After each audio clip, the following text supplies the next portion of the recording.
Hello everybody, this is Martin Showington and you're listening to the Google for Business podcast. All about beacons. Yes, myself and Nazim Beltran will be running through some of the applications of these things called beacons because you know it's going to happen. People are increasingly looking at how to get messages onto phones, and this is the space that's going to open up both with Apple and with Android. Both with Apple and with Android. Listen on in.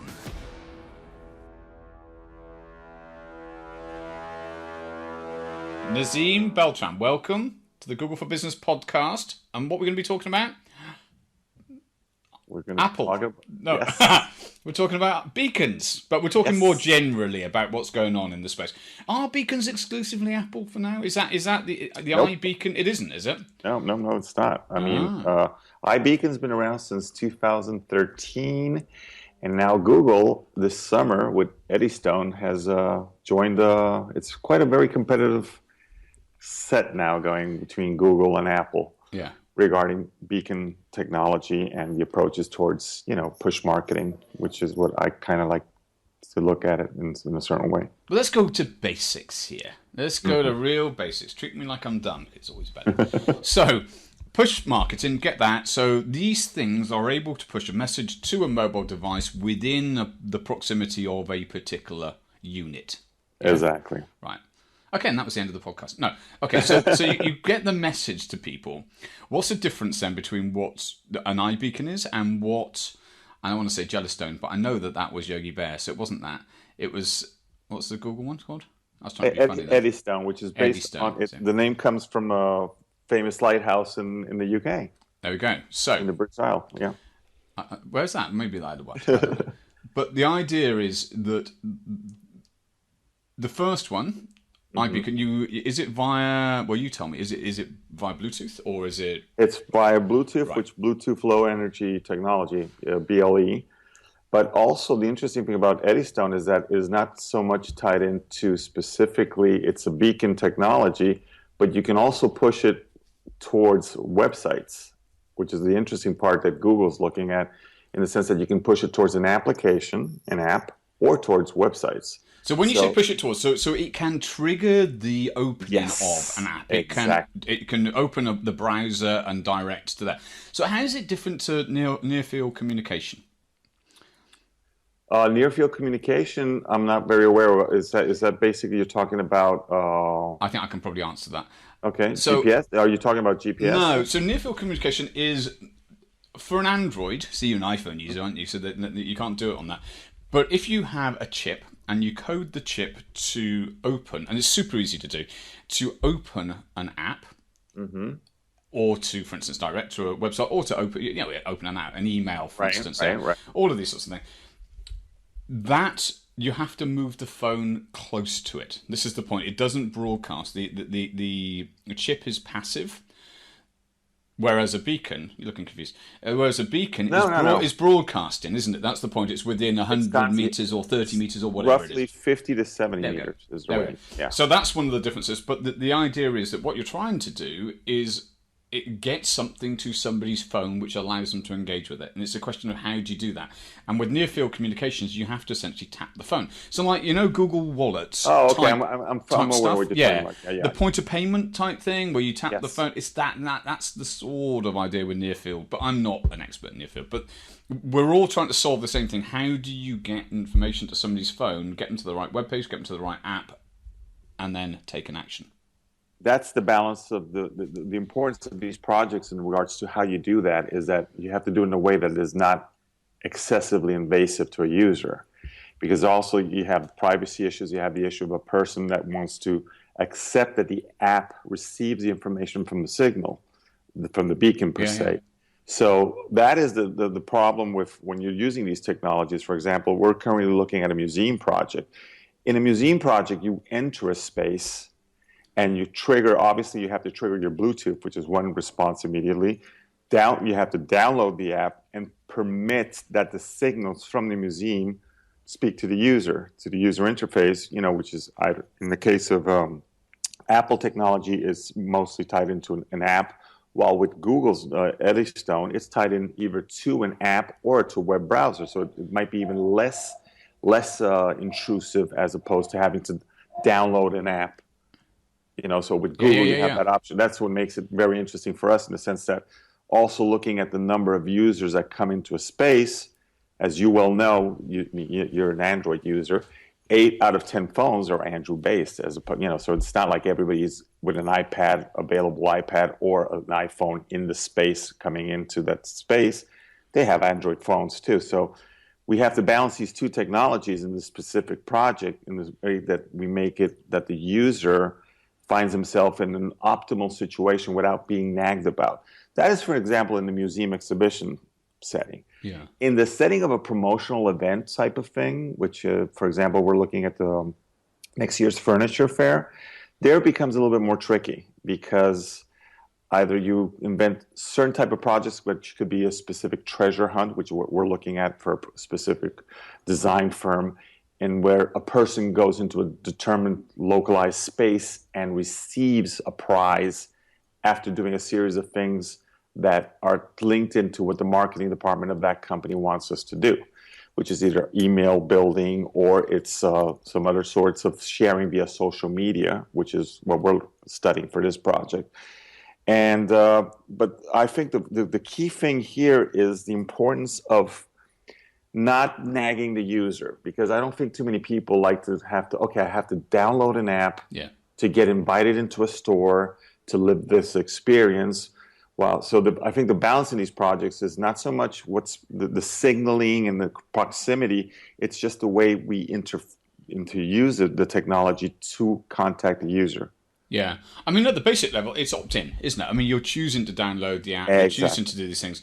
But I guess that with Eddystone, by the sounds of it, you could trigger from afar without somebody agreeing. But they've agreed by coming in, haven't they? So that is what makes the Eddystone technology much more interesting, because it's a little bit, it lets you have a leeway to do a certain different type of approach towards how you notify or engage with the user. Is this experimentation, or do you think this is going to take off and the smaller businesses? Very good question you're asking right now. I think it's the early stages of the technology, and we are looking at it, exploring these two projects with the clients, and we're concerned about it. It's a technology that one of the main things is the localization of the beacons, because that has to be very well studied out. And there's also, in the sense of the ranging, and that there's not interference between the platform, the beacon sending out the messages. So you have to really understand in the space that you're covering to be able to use the right technology and the right type of beacons that work appropriately. For example, certain beacons do not react that well as opposed to other beacons. So there's a testing of the instrumentation, which is of the physical device. In the case of Estimant, their strong point is on maybe iOS, but for Android, there's some issues that you have to deal with. So there's a lot of, it is the early stages of this technology, and it's what makes it more challenging in the sense that, you really have to, I think what's very important is the localization part, to have that down pat, and the signaling part. The app building is the easiest part of the project per se, in my opinion. Is the app, in, so the museum case, digging a little deeper, is the app containing information about the exhibits? Is that where they're finding it? So it's like almost like a walkthrough type situation? It's a walkthrough. In the case of the museum where we're looking at, it's a walkthrough type situation, and we are also tying it in a little bit with the fact that in the museum that we're specifically working with, there's constantly when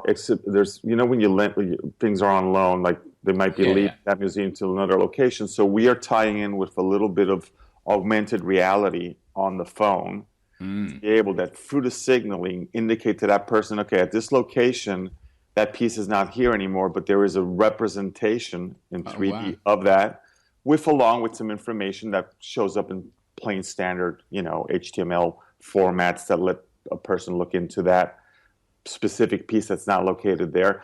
And also, we would love to tie it into the fact that you can send that information to a friend, or you can send it to yourself back when you finish the exhibition.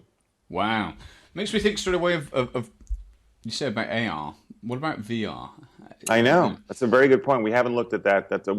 We're in the project specifically. We are covering certain issues that the client is saying, like, okay, that might be a little bit too profound. So we're talking now VR, virtual reality, just so everybody knows that's listening. But yeah, but also you've got other issues then, is you've got somebody in the real world space with a virtual reality headset on walking around an exhibition where they can knock over the Ming vases or whatever. Exactly. Cliche exhibition with joy. So there's other practical things. It could be like get hold of the tech, come up with a good idea, and then find that there's practical issues, let's say. So two minutes. Okay, what about then?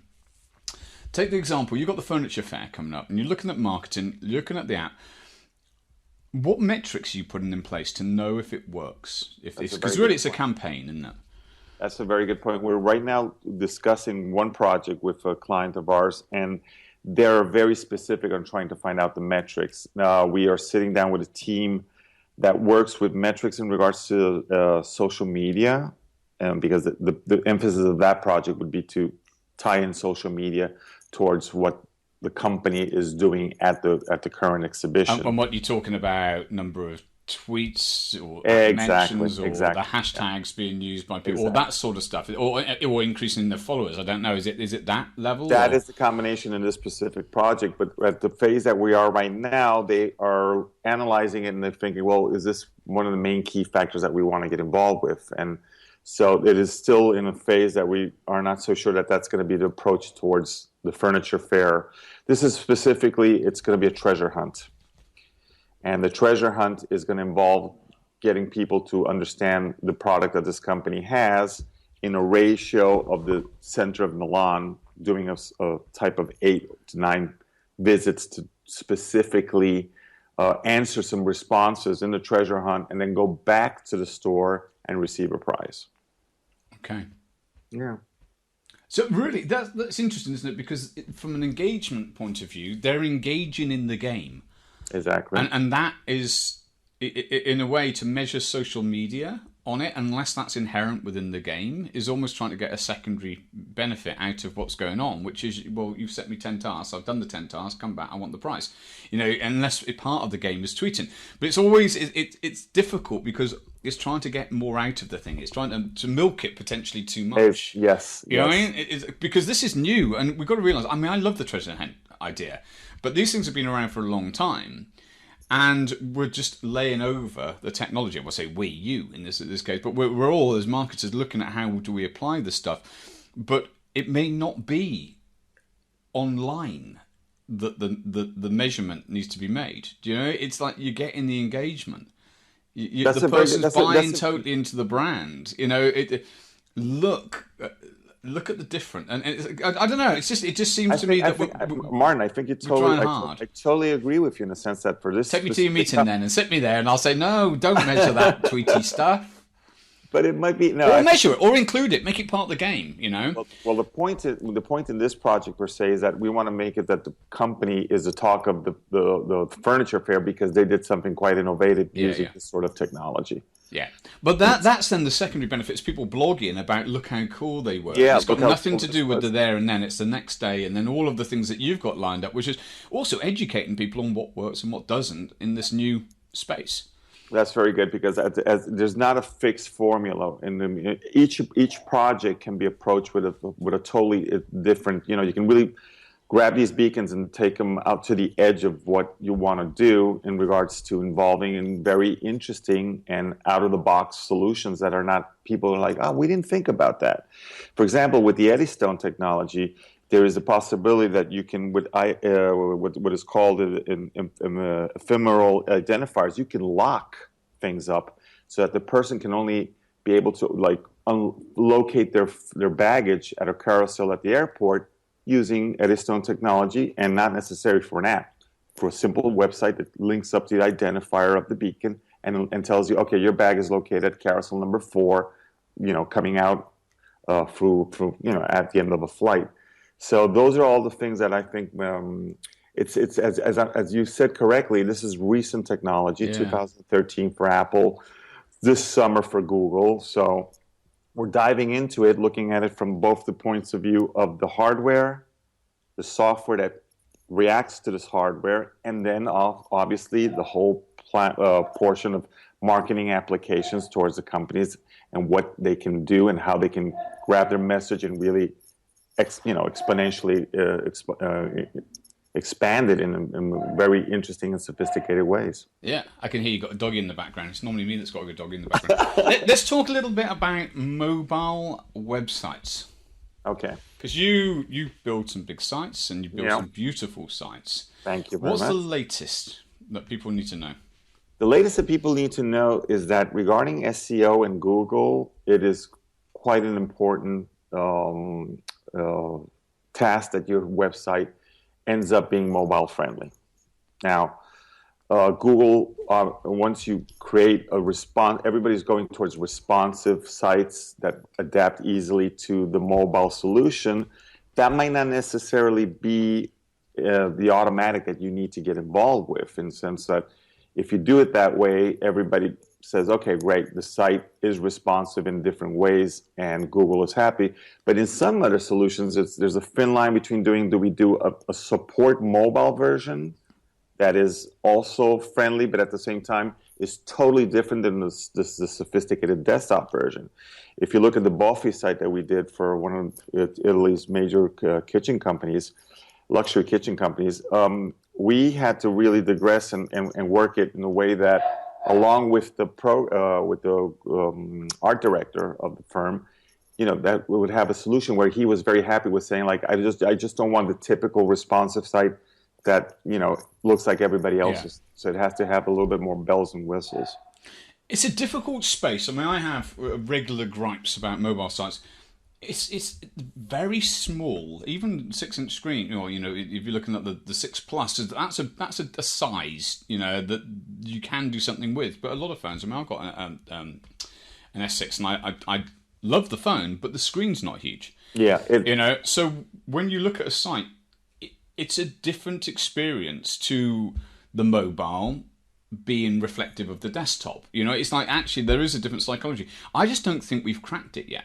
I don't think so either. I just think that when we're measuring like calls to action and things like response to a campaign that you're pumping through, it just seems that we're trying to make something work that may not be designed for that particular purpose. I mean, I'm speaking in huge generalizations, but I'm seeing more and more that apply the responsive design. It's like, hold on, you haven't thought through the user journey. You haven't necessarily gone and looked at your bounce rates, or even just how long people are spending on a particular page on a particular device, and making a judgment as to whether your site's working. I totally agree with you. I think it's from the programming point of view and from the UX point of view, we're not very happy when you start, the typical menu with the little bars, and then that's not an ideal experience. That's not an ideal experience. I know. In my opinion. Yeah. But what happens? Do you then become looking at a mobile solution that is quite similar to an app solution? Well, this is the funny thing, isn't it? That is the fun. Yeah, I know. Thin line where you're like, and then people say, well, maybe we should just, do a simple responsive and then offer the app, which then you go into a whole discussion of what are you offering from the point of view of marketing. Are you just offering an app that is a copy of the site? No, you have to offer something that's more, that engages a user and makes the user want to download an app and keep it for more than 2 days. Well, let's talk about this. Let's talk about mobile apps, because the world's gone that direction. More and more and more. More and more, yeah. And there's one factor, and you probably heard me say it about 100 times, but there's one factor that mobile apps can do that a website within a browser cannot do, which is notify the person. Yes. And even though you don't want to be doing it too often, and apparently sort of best practices once a week, something updated, etc. Yeah, but in terms of engagement or re-engagement, because the initial engagements, they downloaded the app. The next step is, okay, we've got something new, please return to said app in order to get the next piece of information. You can't do that on a website. As it stands, there's not a mechanism. When somebody's left, the way you have to do it is to advertise to them. Yes. So, and you can do it that way. But it's not in your free, whatever free may be, control. And I think that this is something which, the point that you're making about making the content good and so, there's something to be cracked, because apps is where it's at. We can see that. We can see that the way Google's gone is very much in the Android ecosystem. You drop down one level, everything's app. They talk to each other. They link up together. The psychology is app driven. Yes.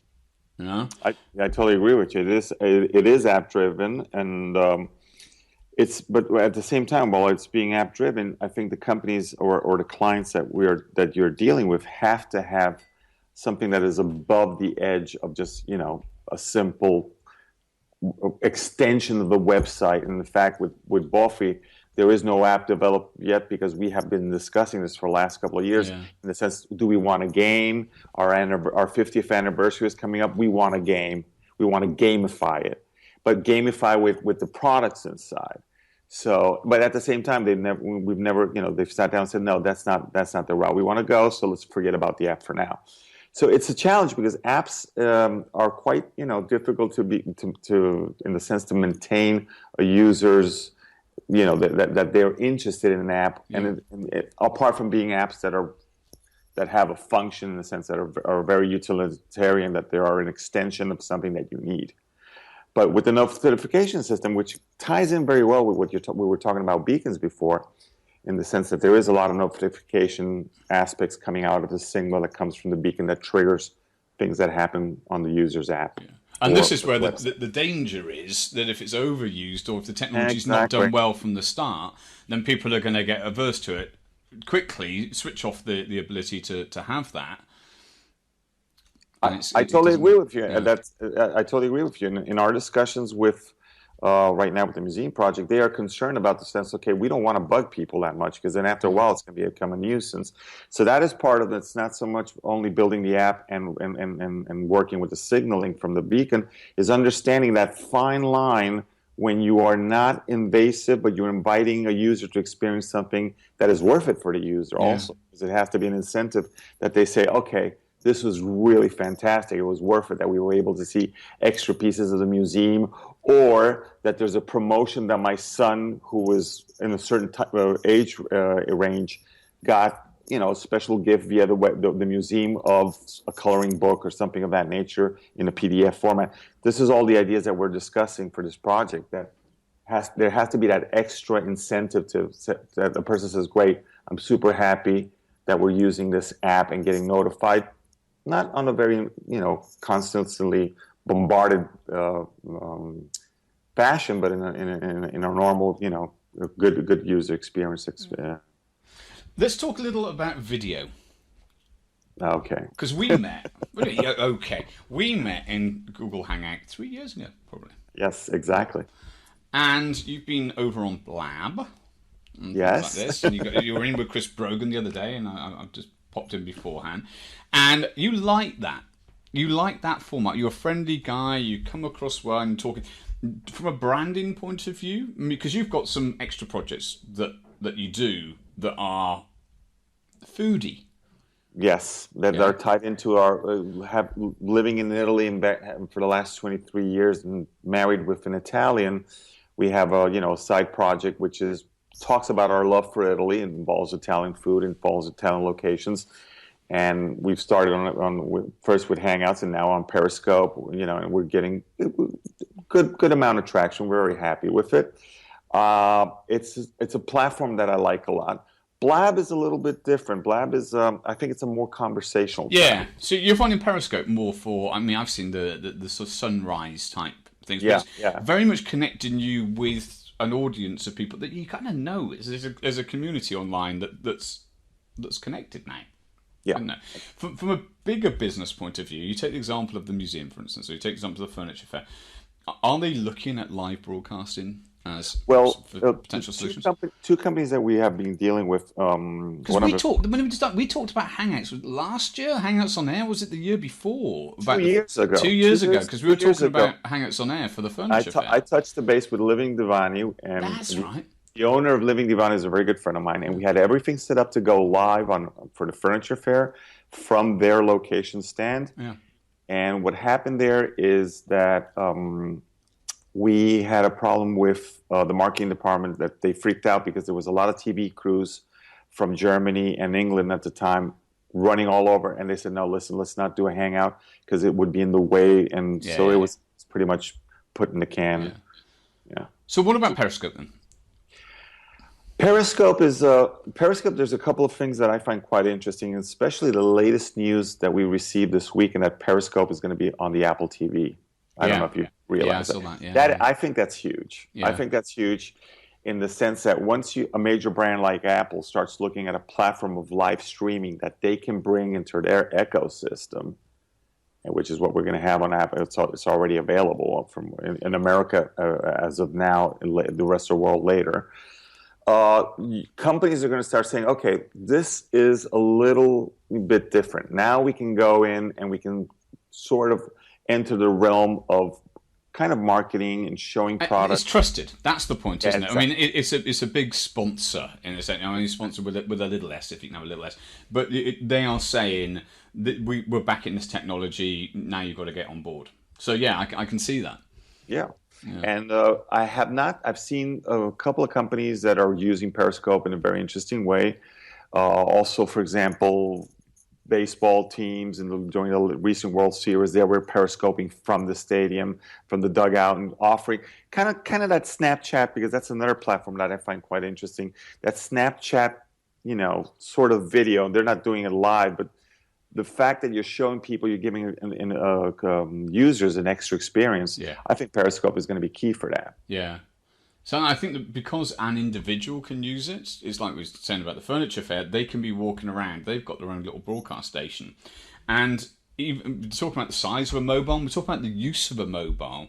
Right. It works. It does work. It's a one-way broadcast. It's displaying the world. I mean, if you look at Euromeister and what he's been doing, showing people around Paris, and he did that with Hangouts, and now he's doing that with that. But people are connected to the story, to the place, to each other, really, through that. And it's not conversational, not particularly. I mean, you've got a little bit going on with text to write, but you're right. It's different. It's different to Blab. It's different to Hangouts. And they're very different platforms. But also, I think because Periscope's distributed by Twitter, people are easily using their existing networks, and that's one of the advantages. Obviously, is that you don't have to build it up from scratch. That's a very good point. Yeah, and also the tie-in with Twitter is quite important. You have the same thing on Blab, but at this moment, I don't see the numbers in Blab are not at the level that the numbers you have in Periscope. That might change in the future. Meerkat has suffered the fact that Periscope has taken off like wildfire. I think Meerkat is one that has suffered a little bit that transition. Yeah. Okay, so let's move towards wrapping up. Okay.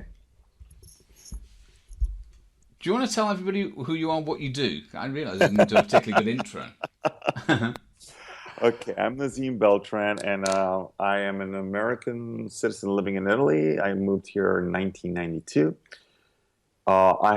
It's quite interesting, I'm an architect by nature with a background in programming, computers, and techie stuff. I work as a consultant for a cruise ship design company here in Italy, and we are currently involved in the new vessels for Virgin Cruises, as most of you might have heard that Richard Branson is now going into the cruise ship business. And apart from that, I have a web agency and a digital production agency, and we are now developing, apart from having developed websites and apps, we are now going and looking and exploring the technology of beacons. Okay. Thank you so much to Nazim. Where can everyone find you?